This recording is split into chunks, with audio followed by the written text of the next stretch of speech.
Hey there, Julia here. Today we are talking about my favorites when it comes to stationery. I thought about this for a while and just wanted to do a list of maybe like 8 to 10 things that I've really been loving in 2024. If I have any links, I'll put them down in the description, but stay tuned if you're curious about what I've been loving this year, or if you're looking for last minute holiday gifts, or if you're looking for something to refresh your own stationery arsenal. So the first thing I want to talk about is a new favorite, and I actually don't know how long these are going to be around, or this paper rather. So these are notebooks from the Paper Mind, and inside is Cosmo Air light paper. And ever since I decided to try this paper, I just have been enamored with it. It's so smooth. It shows properties of ink so well. And whether I'm writing with fountain pens or gel pens or ballpoint pens, this paper performs so well. I wish there was a way that you could feel this right alongside me, but it is super smooth.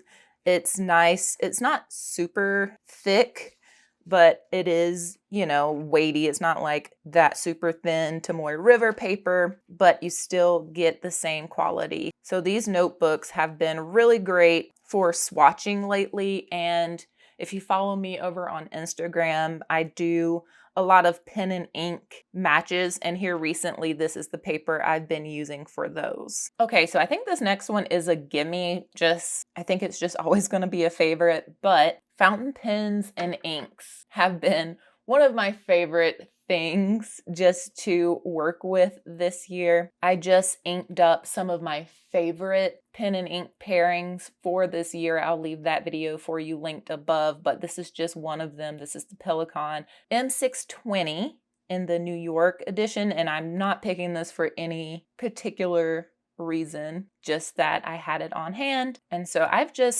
the fountain pen journey has been so fun, and just trying to figure out what I like, enjoying what I know I like, and the ink matches, and just loving all the properties of fountain pen ink, the shading, the shimmering, the sheening, and just the variety of color. I've just been loving it. I have tons of videos on fountain pens and fountain pen inks if you want to check those out, but my second kind of grouping of items are fountain pens, fountain pens, and ink. My next favorite item of the year are not these covers, but TN inserts. So I've been working in Traveler's inserts a lot this year. I have my New Mexico travel insert. I've even cut one down a little bit to be able to fit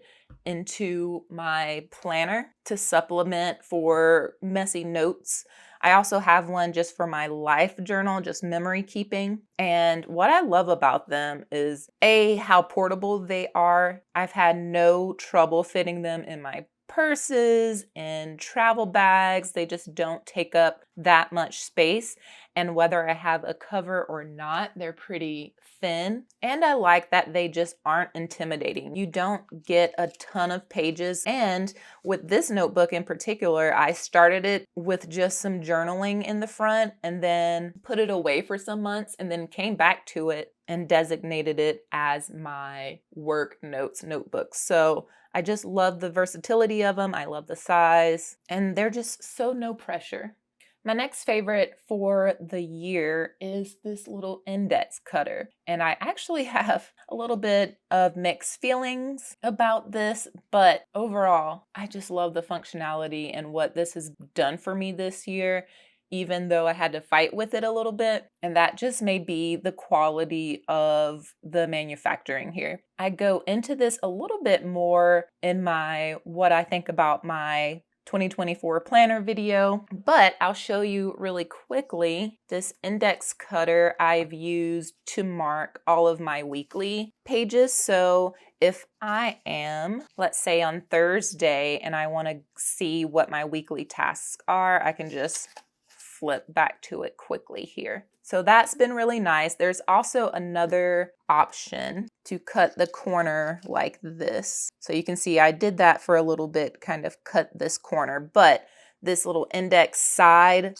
cut has been super awesome this year and has helped the functionality of my planner so much. And so what you do, you just grab a sheet of paper, you choose the side. There's a little marking whether you want this side cut or this corner cut. So we're going to do the side cut. Stick it in there, you press, and bam, you're done. Sometimes the blade gets misaligned in here, and that's where the issue has come in, where I've had to take this thing apart and just rough it up a little bit to get it back working. But love it. My next favorite, I don't think this is cheating because it is kind of a category together, my ink holders. So let's take this out. I have this sample holder from Fountain Pendulum, which is just so nicely made, that holds my samples. So whenever I want to fill a pen or just paint with one sample, I can hold it steady there.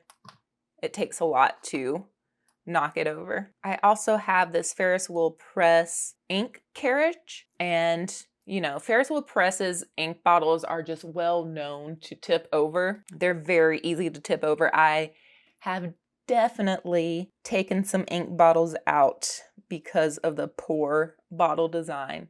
But this carriage really has helped me out. I am a clumsy person, and this has been way easier. It doesn't fall over as easy. I can also tilt the bottle downward to fill or use the ink inside. That's super helpful if I'm getting low on ink. So this has just been like a quality of life update, and I feel just more confident filling my pens having these ink holders. This next one is such an OG. I feel like it was the first conscious lettering brush pen thing that I got when I started bullet journaling, and I have not stopped using it since. This is the Tombow Fudenosuke, and in particular, the hard tip brush pen is my favorite for lots of reasons. It's super easy to control the pressure.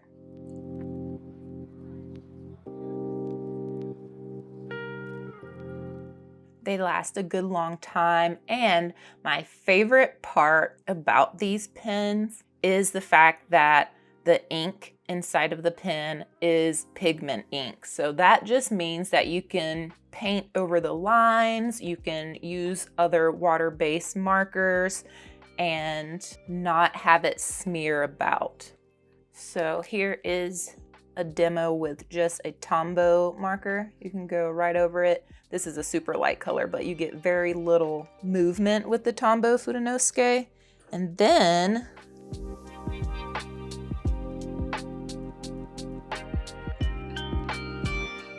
painting over top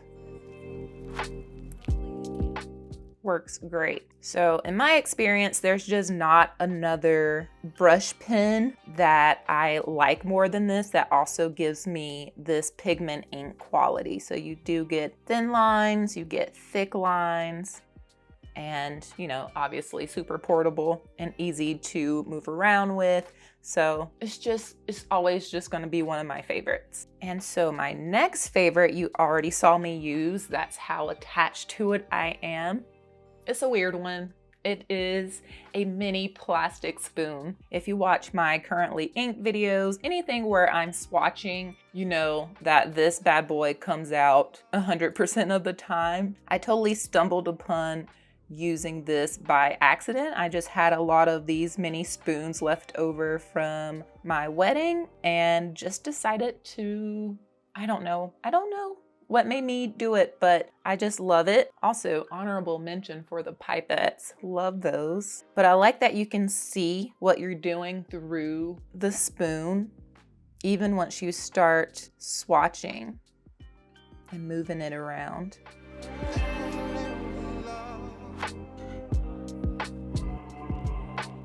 And then look how clean it is after all of that. So it's just like dip it in water, or sometimes I just go like this and it's good to go. And that's how I end up with inky fingers. but it's just been so nice for these large swatches, and then even like getting the properties in these little dots as well. So thank you, almighty plastic spoon. My next favorite is this HPRT photo printer. I do have a journal with me video where I go into a little bit more detail with this one, but I love this printer for the quality. So this is a dye sublimation printer, and it almost has like a metallic look to some of the prints. I'm pretty sure I have some prints here.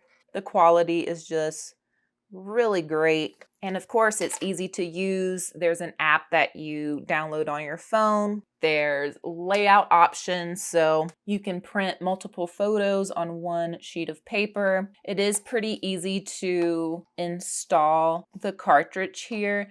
My only complaint with it is that I wish that I could get more prints per cartridge. I think I only can get maybe 10 or so full sheets, but you just can't beat the quality. It's not very travel friendly, like not that it's big. I just would feel a little worried carrying around the cartridge on the inside. But I do have a Canon Ivy that I take with me if I want to print photos on the go. The quality is not as good because it's like doing zinc printing, but overall, love this. It's been one of my favorites this year. Next up, this stuff. I have another one on me. This one. So this stuff is blotter paper, and it's so funny to me that this is on my favorites list for this year, because I kind of just thought that, you know, it was useless when I first saw it. Like, I was like, why would you buy special paper to get messy? Like, it was a whole thing. But I think maybe some came with an Esterbrook purchase at some point, and I discovered the magic and functionality of blotter paper. So if you don't know, it's kind of a thick, very absorbent kind of cardstock material, and they come in different sizes. I have like little small ones as well. I use them mostly for times like this. Let's say that I did this swatch and ooh, we got to go somewhere. I don't want to close the book here because this wet ink will transfer here, which could be, you know, another spread or something.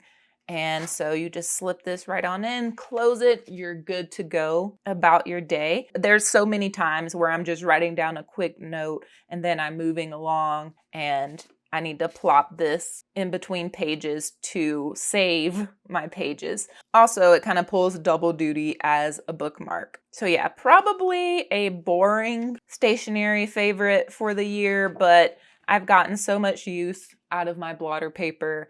I'm very surprised that I love it as much as I do. And so yeah, 2024 favorite, blotter paper. My next favorite is a special one. This is my ink journal. And so I'm deeming having an ink journal as one of my favorite 2024 stationery things. Once I finish this, I will do an entire flip through, so make sure that you're subscribed for that so you know when that comes down the pipeline. But in here, I have swatches of a lot of my inks. I have my currently inked pages all broken down by month. I have, you know, pen and ink goals and wish lists. I have some of my favorite inks. When I do ink swaps, I put those in here. Just thoughts when I get new pens. It's just been so fun to keep up with a mid-month check-in and just keeping happy mail and stickers that have to do with pens and inks, and it's been so much fun keeping this journal, and it's brought me a lot of joy this year. And so this is definitely in the list for my 2024 favorites. Do recommend keeping an ink journal. So yeah, I love all this stuff, y'all, basically. I want to know what you've been loving this year though. Leave all of your faves and must-haves down in the comments. And if you want to see some more favorites, I'm going to leave you my favorite pen and ink pairings of the year in my December currently inked. I'll leave that for you right here. Thank you so much for watching. I will catch you all in the next one.